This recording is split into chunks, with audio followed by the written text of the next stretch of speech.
Chapter 4 Long Live the Queen.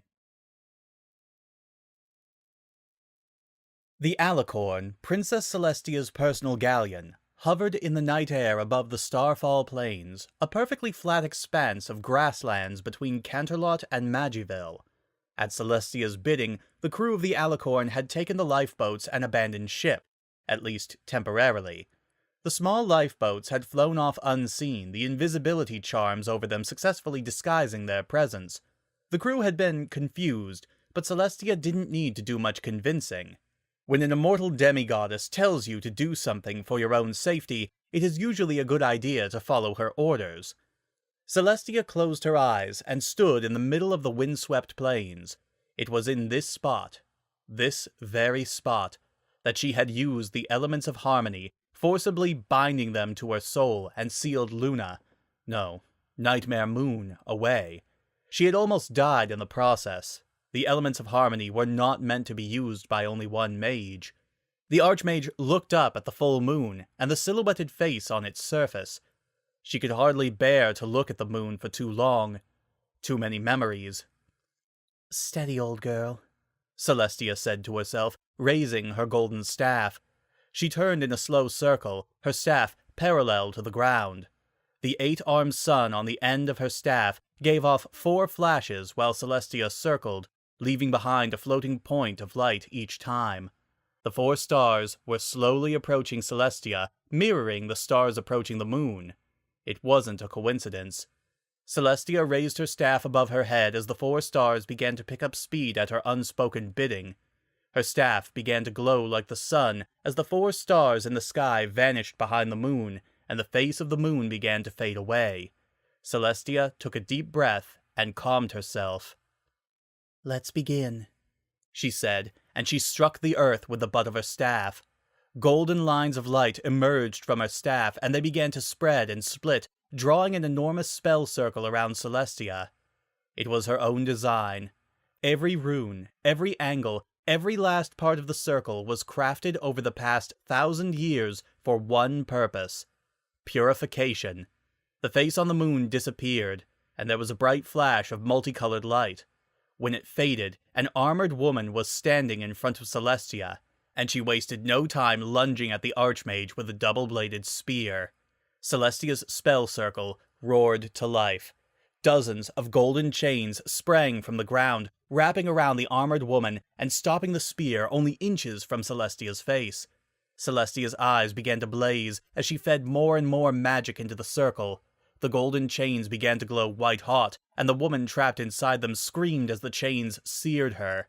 Behind Celestia and far above her, a dark storm cloud approached the plains, moving against the wind.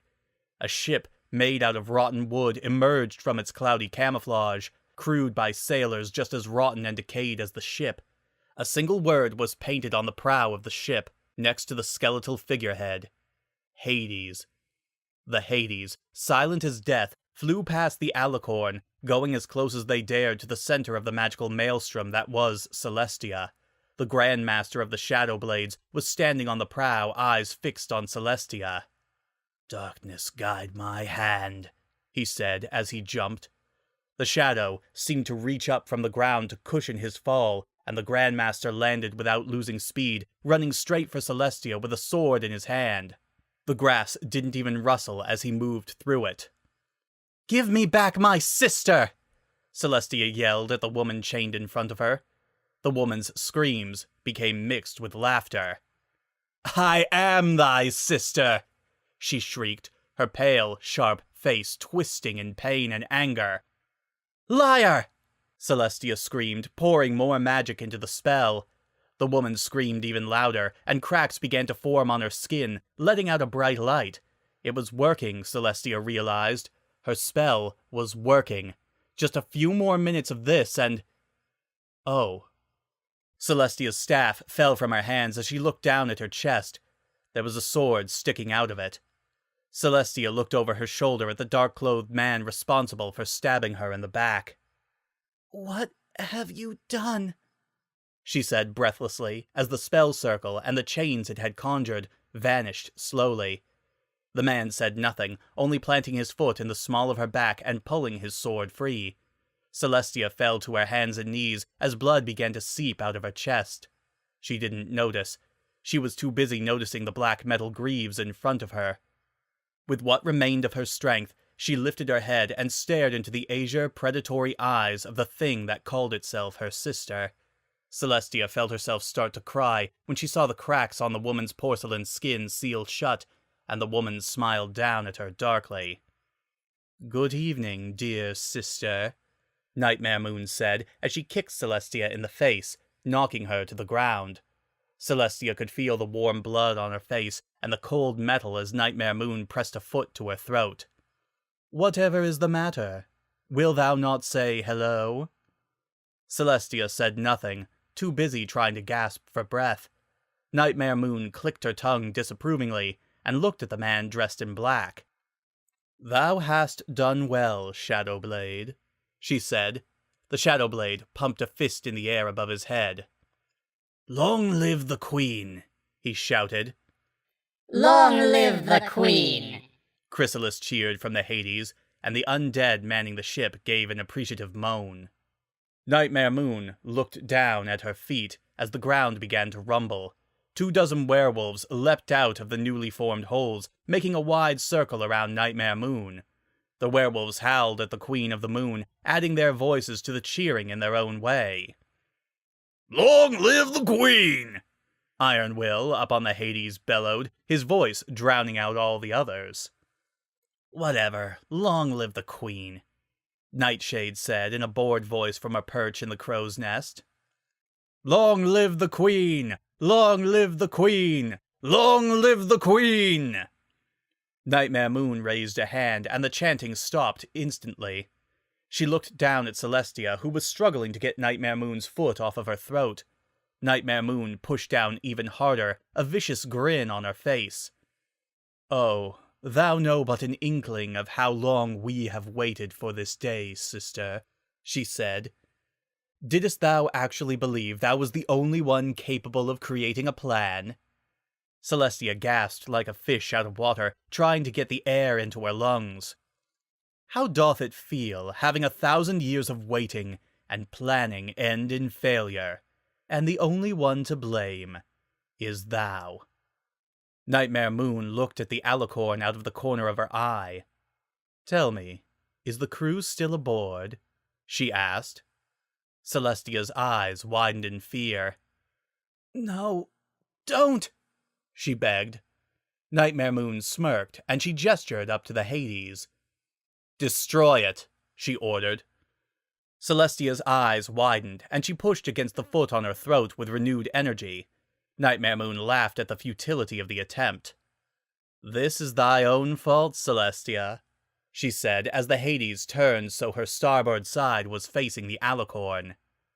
"If it was not for thy hubris, thy stupidity," the cannons were being loaded, "then none of this would be happening." The cannons gave a thunderous report as they fired, and their payload punched through the alicorn's hull. For the first few seconds there was silence. Then the cannonballs detonated. The alicorn shook as the magical explosives went off in her belly, and the ship was blasted apart, the flaming debris floating down like feathers. Tears streaked down Celestia's face as she tried to scream with rage, and Nightmare Moon only laughed as she watched the wreckage. "Thou hast failed, Celestia." Nightmare Moon lifted her armored foot off Celestia's throat, but the Archmage didn't have time to draw breath before it came back down like a guillotine. There was a disgusting snap, and then nothing. Magiville's town square was happily abuzz with activity as the townspeople gathered to await the celebration. There was a general atmosphere of good cheer in the air, despite the numerous people dashing around to put finishing touches on the preparations. Twilight Sparkle did not run, but walked through the crowd without a care in the world and a checklist in her hand. Food? Twilight looked over at the banquet tables, where Applejack and the rest of her family were setting out heaping platters of steaming food. Check! Twilight turned her eyes skyward and noticed Rainbow Dash hovering about, dispelling the last few clouds with arrows of wind magic. Weather almost done, Twilight said, crossing it off. Took her long enough, she added under her breath. There was a loud clatter. Twilight turned her head to look at the source. It was Fluttershy, fussing about with a fallen bird perch. A few songbirds were flying around her, chirping excitedly. Music, good enough, Twilight decided, crossing it off. No, you colorblind nincompoop! I said light red, not pink!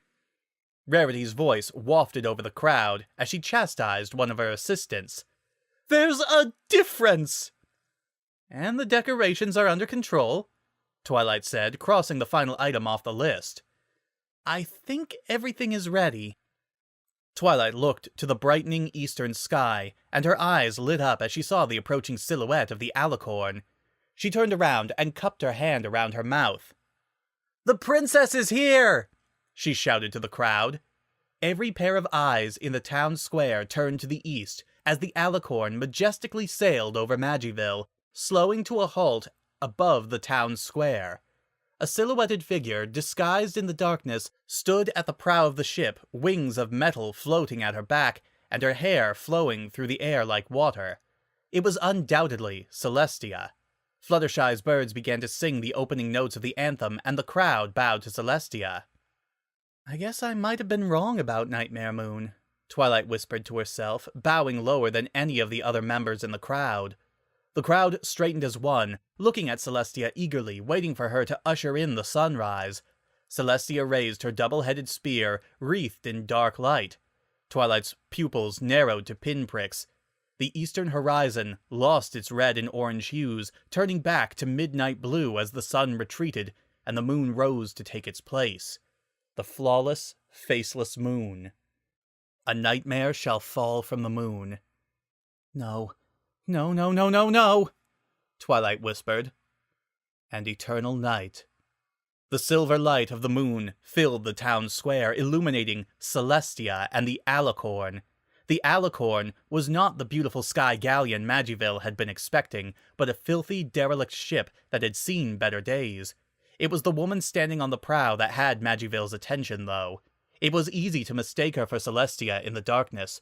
Her hair behaved the same way, but that was where the similarities ended.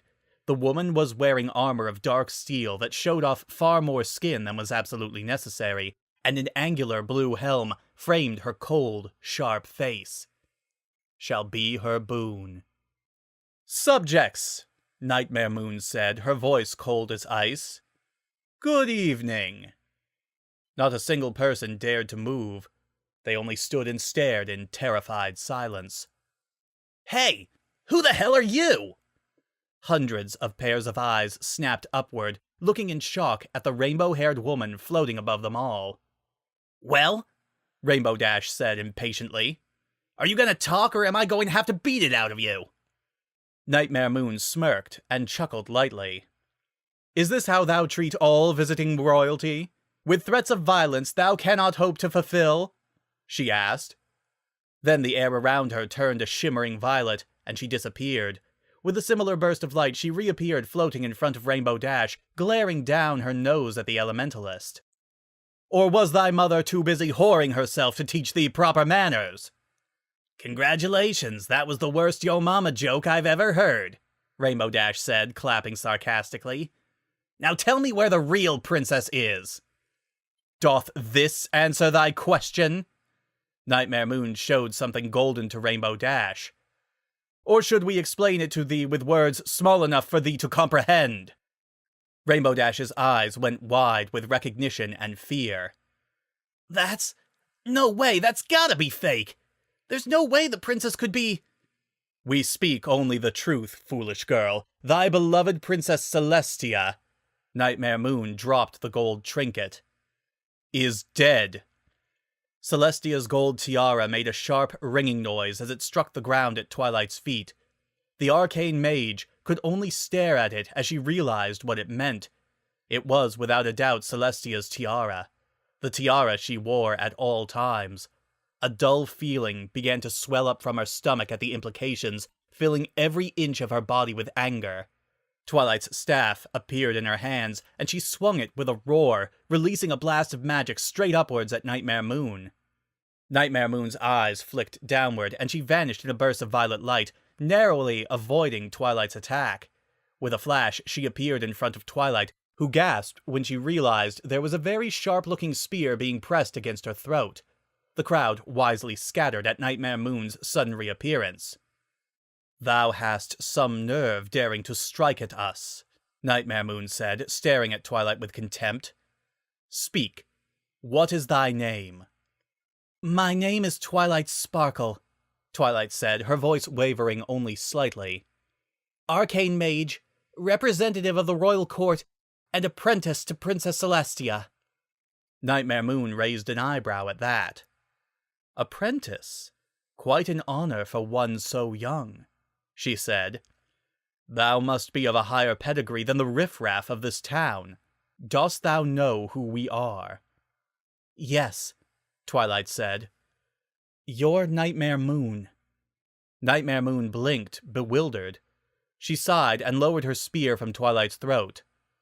"Clearly, Celestia's standards for apprentices has fallen since the days of Star Swirl," she remarked. "Let us tell thee, all of thee, who we are." Nightmare Moon's body dissolved into a black, star-filled mist and floated through the crowd, whispering in her voice as it coiled around members of the crowd. "We are the Maiden of the Moon, the monarch who was eclipsed by the golden light of the sun," the mist said, snaking around Applejack. The paladin swung her arms at it, but the mist only laughed at her efforts. "The ruler wrongfully robbed of her throne when she dared to ask for the recognition she so deserved." The mist continued, passing through Fluttershy, who was obviously so terrified she couldn't move.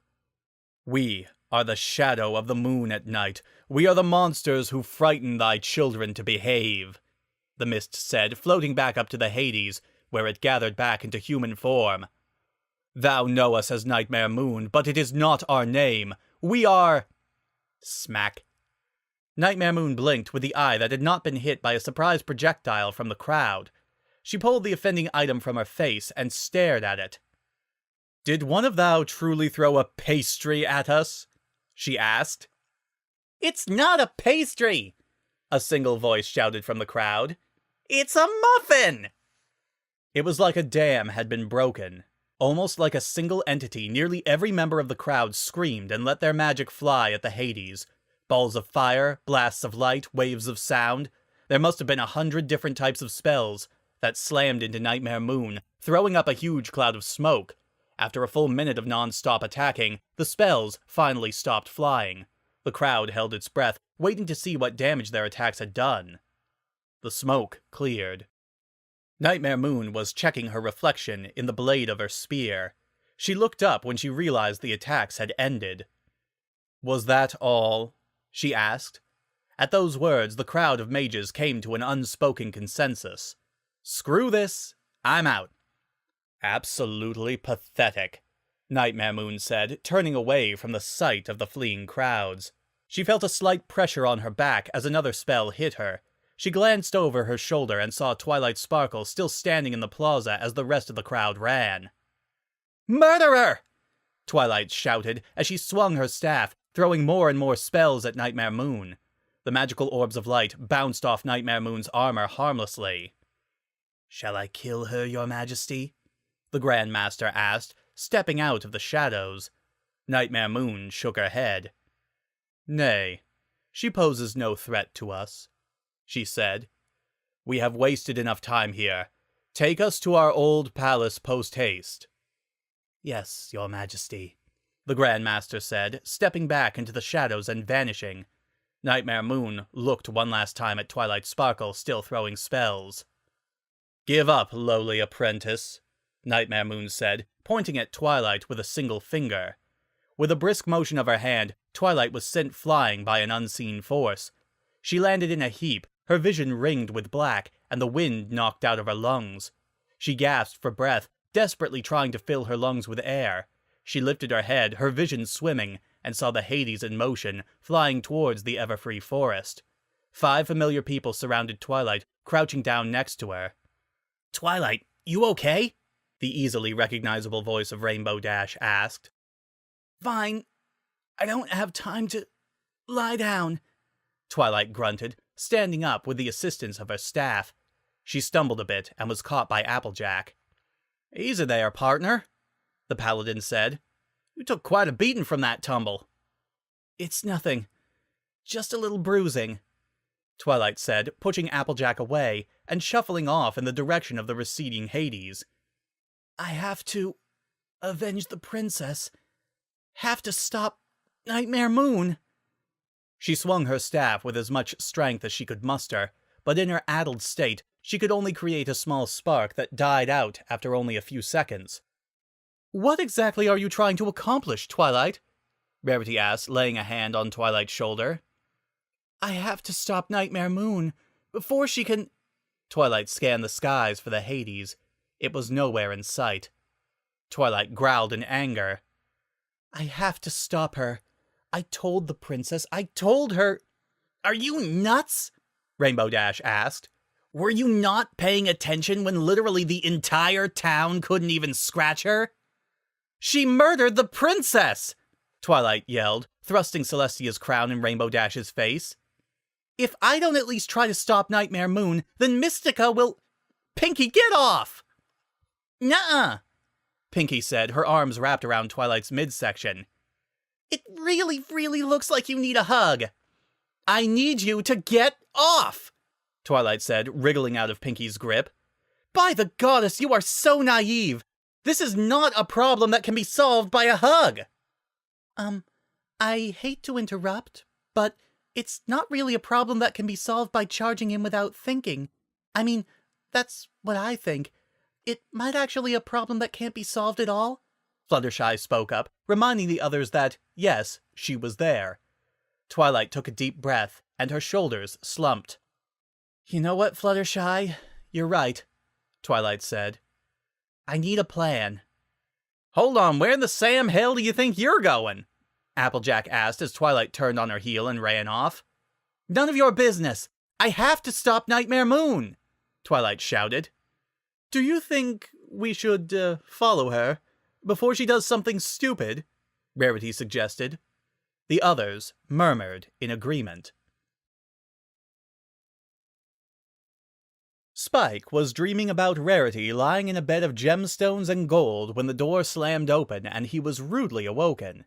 He barely blinked as he picked his head up from his basket and saw Twilight pulling books from the shelves, flipping through them, and then throwing them aside. "Twilight? What are you doing?" Spike asked, lazily crawling out of his basket. "No time to explain, Spike," Twilight said, tossing another book over her shoulder. "I have to hurry. Every second I waste is a second I could have spent researching." "Researching? For what?" Spike asked, glancing out the window. He wasn't bothered by the fact that it was the middle of the night. He had no idea what time it was, but then he looked at the clock hanging on the wall. "Why isn't the sun up? Is the princess late or something?" "Ow, hey!" Spike rubbed the spot on his head where a book had struck him. "The princess is dead, Spike," Twilight said, moving on to a different bookshelf. "Nightmare Moon is real, and she killed the princess." "What?" Spike shouted in disbelief. "The princess can't be dead. She's the Archmage, the keeper of the sun and moon, the queen of the—" "She's dead, Spike!" Twilight yelled, turning on her familiar in rage. Spike cowered at the rage in his master's eyes, but his stance changed when Twilight's eyes began to soften. She's dead, and it's all my fault." "What? Twilight, it wasn't your fault. How could you possibly think that?" Spike asked. Twilight brushed her eyes with her sleeve, dispelling the beginnings of a few tears. "Because I couldn't convince her that Nightmare Moon was a threat, and I didn't try to argue when she said that it was just a fairy tale," Twilight said, her voice cracking. "If I had been more persuasive, if I had done more research, maybe she wouldn't be... Twilight pinched the bridge of her nose and bit her lower lip as she slumped against the bookshelf and slid down it to sit on the floor, hugging her knees to her chest. Spike scampered over to her, prepared to offer any sort of comfort to his master, who was trying to fight back tears. The front door opened again, less forcefully this time, to show the 5 mages Twilight had met that day, with Applejack at the front. "Twilight, are you... Applejack began to ask, but stopped when she noticed Twilight's current position. Twilight looked up at them, trying to look strong despite the tears gathering in her eyes. "What do you want?" she blubbered. Go away, I don't want to see you." "We're here to help, Twilight," Rarity said, ducking under Applejack's arm to step into the library. "I don't need your help. I don't want your help. I never asked for your help. Leave me alone!" Twilight demanded, picking up a book and throwing it at Rarity. The book was caught in a light blue aura of magic before it could hit Rarity, and was directed down to the ground. "Friends don't need to ask friends for help," Applejack said, crossing her arms. "I'm not friends with any of you," Twilight said, standing up with Spike on her shoulder. She started to count on her fingers. "One of you forced me to meet her insane family, one of you almost killed me, one of you wouldn't shut up, one of you practically kidnapped me, and one of you broke into where I was staying and tried to shoot me with a cannon. If that's what counts for friendship in this backwater town, then I'm not interested." "Oh, for the love of the goddess," Applejack grumbled, stepping out of the doorway. "Come here, you big knucklehead." Much to Twilight's surprise, Applejack stepped up to Twilight, grabbing her by the back of her head, and pulled her into a firm hug, taking care not to slam Twilight's head against her breastplate. Twilight tried to struggle against her for a moment, but Applejack's grip on her only got stronger. Then Pinkie Pie hopped over and joined in the hug, followed by Rarity, then Fluttershy, then a grumbling Rainbow Dash. Twilight felt the warmth of 5 bodies pressed against her, but for some reason that she couldn't explain, she felt more. Her entire body felt warm, inside and out. Her muscles began to relax, and she soon couldn't see anything through the tears in her eyes. She couldn't remember a time in her life when she felt what she was feeling while she was being embraced by these 5 strangers. She had only met them the day before, but here they were, trying to comfort her in her time of need. She couldn't take it any longer. With a pitiable whimper, Twilight began to sob. "I'm so scared," she admitted between tears.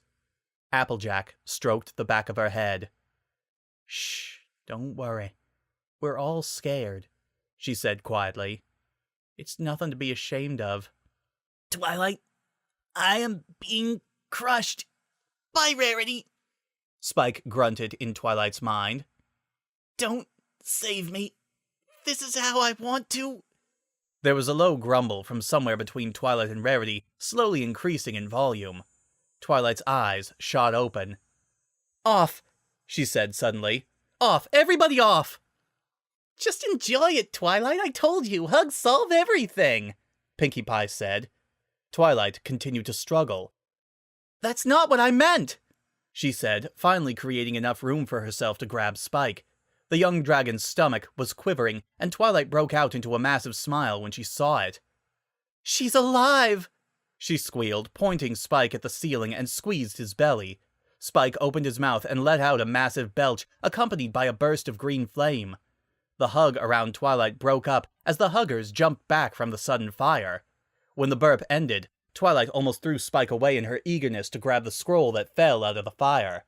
She quickly turned it over and looked at the wax seal, and what she saw made her start laughing and hugging the scroll to herself. "She's alive! She's alive!" "What on earth are you talking about? Who's alive? Where did that scroll come from?" Rarity, the first to recover, asked. "It's a letter from the princess. She cast a spell on Spike that would let us send letters back and forth instantaneously. And look," Twilight said, shoving the scroll in Rarity's face. "That's her seal. There's no doubt about it. She's still alive." Twilight tore the seal off the scroll like a child on hearthwarming, unrolling the scroll and reading its contents with a huge grin on her face. As she read, her grin faded. The scroll fell from her shaking hands. No, it's not possible. She can't." Twilight uttered, all traces of glee gone from her face. Rarity scooped up the scroll. "May I?" she asked, pointing at the scroll. Twilight curled up into a ball and nodded. Rarity looked at the scroll and began to read aloud. "My most faithful student, Twilight Sparkle," she read. "If you are receiving this message, then I am dead, and Nightmare Moon has returned.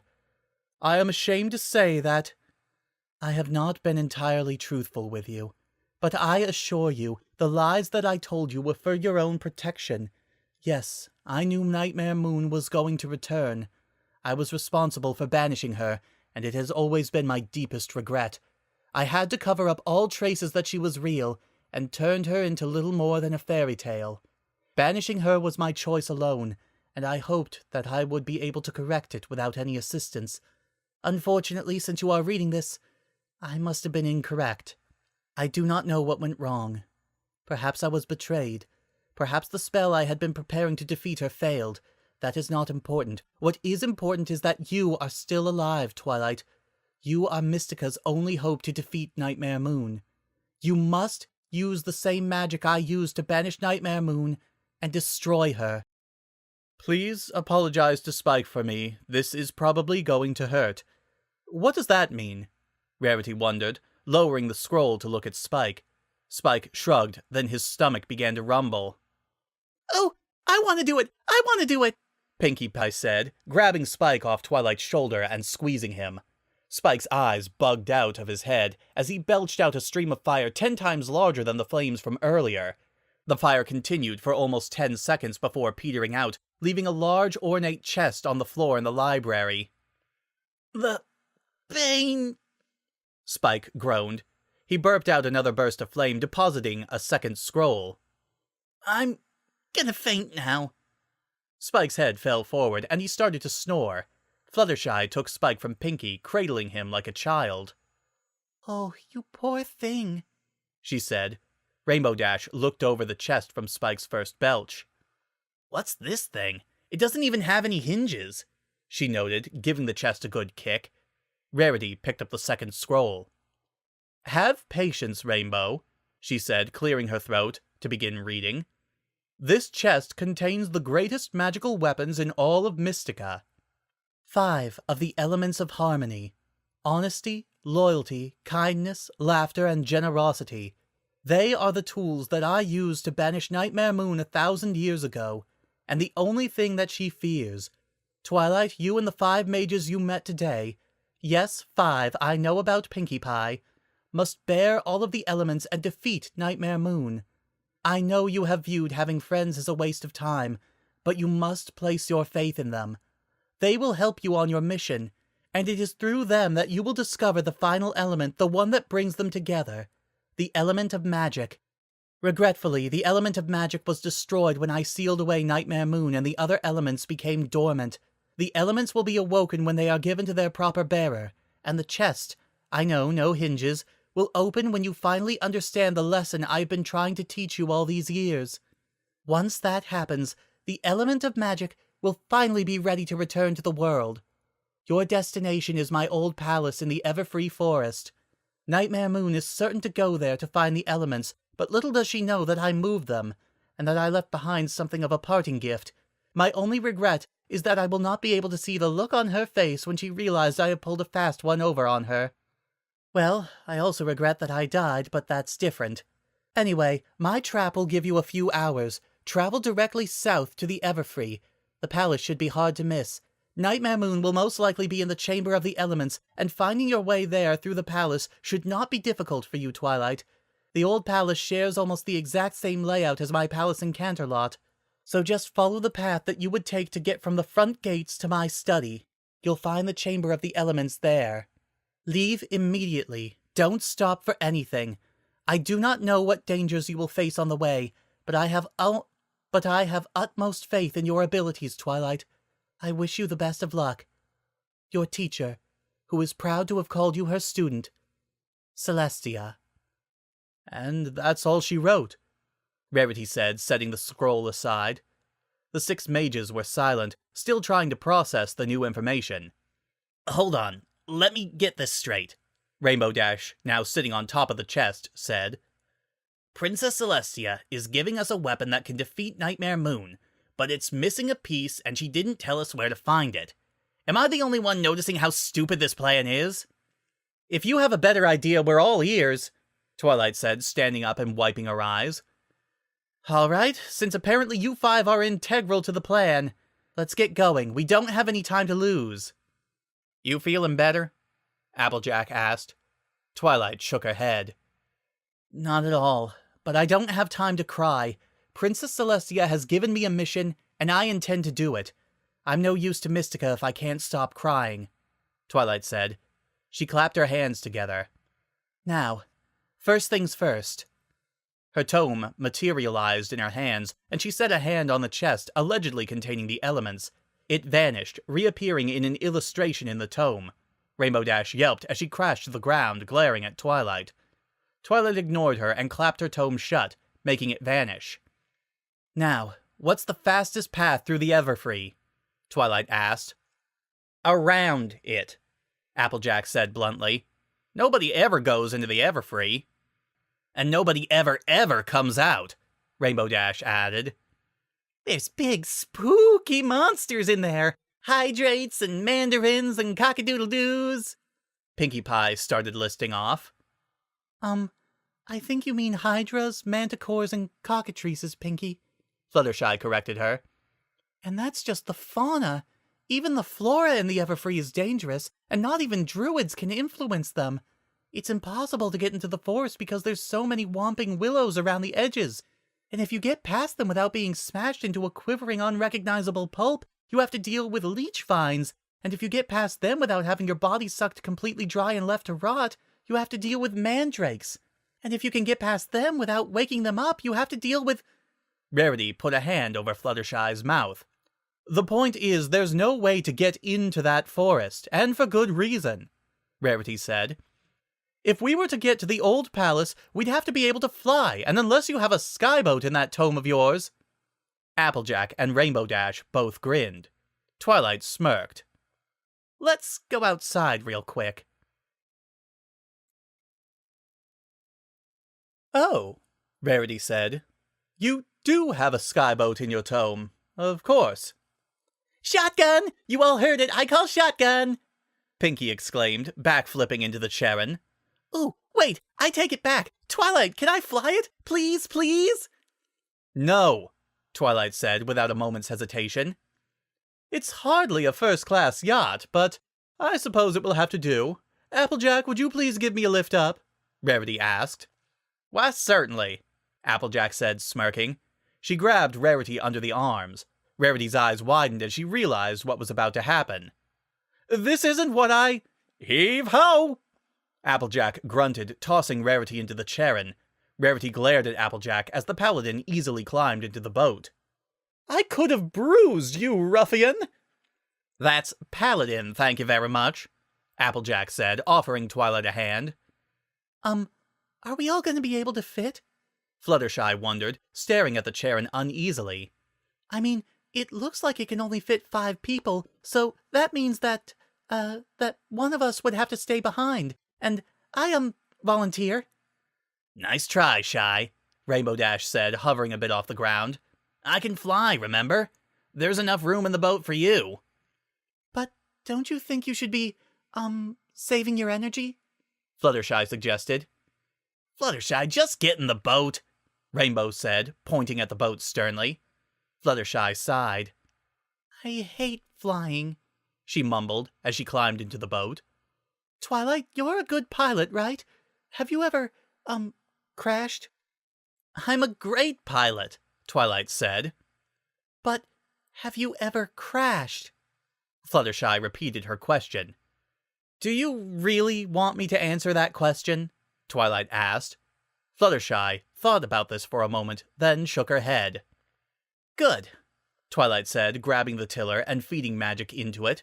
The Charon's sail swelled, and it took off, Rainbow Dash in pursuit. Twilight, the Everfree Forest is that way. I knew that, Pinkie. That's why we were flying... I knew that, Pinkie. The Hades slowed to a halt above the ruined towers of the old palace, set in the middle of the only part of the Everfree forest that wasn't covered in trees. The animals of the Everfree knew not to come here. Nightmare Moon floated down from the Hades, touching down in front of the crumbling walls around the palace. She stood in front of the heavy gates as if contemplating her next actions. Knock, knock. she said, clenching her fist and punching the air in front of her. The massive fist formed from the shadows behind her, copying her actions and striking the stone gate. It withstood one strike, but a second made it crumble. "Home sweet home," Nightmare Moon said, walking through the empty arch. "A pity this place has fallen into disrepair. I quite liked it." Nightmare Moon followed a familiar path through the ruined castle, through the overgrown courtyard settled between the castle walls and the castle itself, through the once elegant front hall, and through the dark corridors until she finally reached the massive stone doors that led to the chambers of the elements. Nightmare Moon brushed the doors, feeling the magic that had sealed the chamber shut for hundreds of years. With only minimal effort, the magic came undone, and the doors swung open. Nightmare Moon smiled as she stepped into the chamber. "How foolish, Celestia." She laughed as she looked at the branching pedestal at the center of the room and the 5 stone orbs it carried. "The most powerful magical force in existence, and thou left it here to rot." She continued to chuckle as she lifted the 5 stones in her magical grip, orbiting them around her as she inspected them. "The only thing that can defeat me," she mused. She raised a hand above her head, grinning triumphantly. With a yell, she brought her hand down, making the 5 elements smash into the stone floor and break into useless shards. Nightmare Moon began to laugh. "Now we are invincible!" she cackled. She didn't notice the golden mist seeping out of the shards of stone until it was too late. Her laughter died away as the mist began to gather into a glowing human form. "Did you really think I was that dumb?" the golden human asked in a familiar voice. Nightmare Moon growled, her teeth bared. "Celestia," she snarled. The glowing image of Celestia seemed to smirk. "Gotcha." Quick as lightning, the golden mist surrounded Nightmare Moon, encasing her in a swirling shroud. Nightmare Moon screamed and swung her arms madly to try and stave off the mist, but it was futile. She had been caught in Celestia's trap. In moments, the mist faded, leaving behind the sound of Celestia's mischievous laughter. Nightmare Moon brought a hand to her head. She was physically unharmed, but she had easily recognized the spell that had been cast on her. "Shadowblade! Shadowblade!" she screamed. "Come now!" The Grand Master of the Shadowblades stepped out of the shadows as if he had been there the entire time. "Yes, my queen, what would you have me—" He stopped talking as soon as he noticed that Nightmare Moon was starting to sway in place and seemed to have trouble keeping her eyes open. He was at her side the second she lost her footing, catching her and gently lowering her to a sitting position against the pedestal that had held the elements. "That magnificent witch! Even from beyond the grave, she finds ways to irritate me," Nightmare Moon growled sleepily. "My queen, what happened? Are you hurt?" the Grand Master asked worriedly. Nightmare Moon shook her head. "I am fine. She knew I would come here. She replaced the elements with fakes, set a trap on them. A sleep spell. I cannot fight it much longer," Nightmare Moon said, her eyes fluttering. "She moved the elements. Must have found new bearers in case of her demise. But who?" Nightmare Moon's eyes widened slightly as realization struck her. "The apprentice. Of course. Blade, have our army. Search the forest for her. She will be coming here. Stop her. Kill her." "What of Camelot?" the Grand Master asked. "Forget about Camelot. Find the apprentice. She is the only threat to my rule. When I wake up, I want the first thing I see to be her bleeding, decapitated head." Her own head fell forward, and she began to snore softly. The Grand Master stayed at her side for a few moments before stepping into the shadow of the pedestal and slipping through it as if it was water. The Grand Master stepped out of the shadows in the front hall of the castle. The necromancer had settled into a dark corner, surrounded by a number of her undead servants. Nightshade was perched in an empty window up above, obviously sleeping. Iron Will was in the process of strangling the Alpha Diamond Dog, while the werewolf's two flunkies were trying in vain to stop him. When Iron Will noticed the Grandmaster's presence, he quickly let go of Rover's throat and put his hands behind his back innocently. The werewolf glared at him menacingly as he rubbed at his throat. "Are we going to Camelot now, Master? Iron Will!" The mercenary flexed his muscles. "Is prepared to lay down the hurt." "We are not going to Camelot right now. Queen's orders," the Grandmaster said. "The Queen suspects that the apprentice from Magiville will be making her way here, and she wants us to stop her." "She would send all of us to defeat one mage," the necromancer hissed, stroking one of her undead minions as if it were a cat. "Foolish. I shall take my undead and find her myself."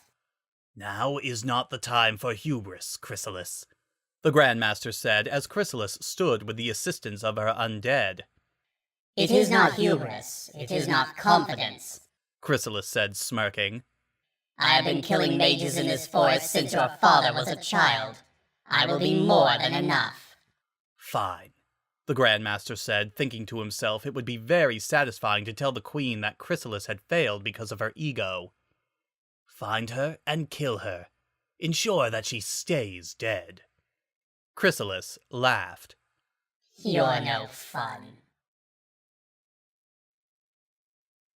Celestia's body lay in the middle of the Starfall Plains, her hair rustling in the wind alongside the grass.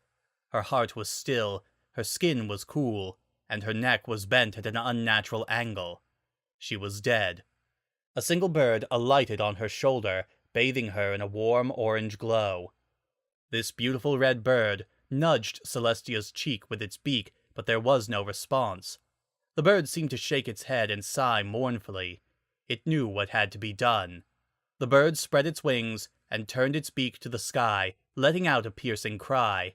Its body began to glow like a hot coal, and tongues of flame began to spread over it and Celestia's body. In moments, bird and mage were both gone, leaving behind nothing but ash. To be continued.